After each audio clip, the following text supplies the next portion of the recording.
Sri Anandamayi Ma ki Jai.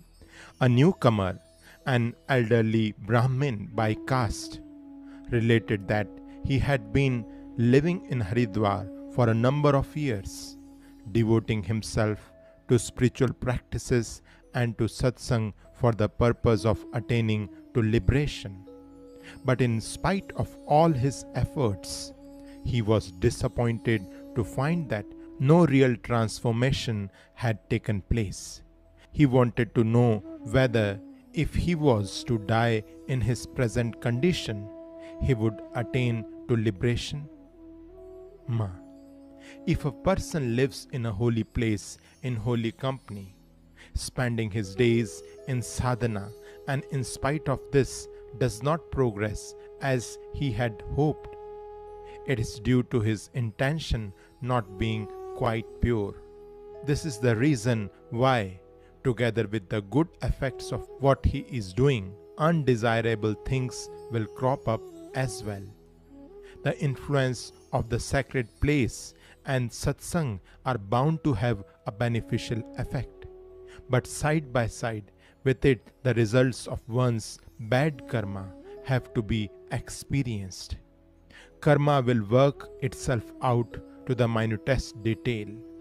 At any rate, one should continue steadfastly to exert oneself and persevere in one's determination and efforts. It is said that during the Kali Yuga, man is so weak that his mental sins are forgiven. He has to bear the consequences only of what he actually does, not of what he thinks. For otherwise, there would be no chance at all of attaining to liberation during this Kali Yuga. Question: what was the sense of calling a doctor and undergoing medical treatment, since everything was in any case ordained beforehand by providence? Ma.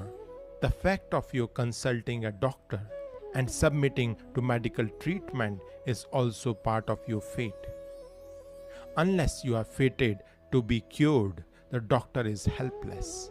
But when you are meant to get well, the right medicine will be given and you will recover. Question: suppose one has intense faith in God and leaves everything to Him and does not consult a doctor. Can one be cured even so? Ma. There are two ways. One way is to have intense faith that God will do all that is needed and pray to God to be cured. If one has reached a state of genuine faith, it will have the power to bring about the cure. If, on the other hand, one's faith is merely superficial, it will not act. The other way is not to pray to God for anything, but leave everything to God. Then whether one gets well or not is exactly the same. Sri Anandamayi Ma ki Jai.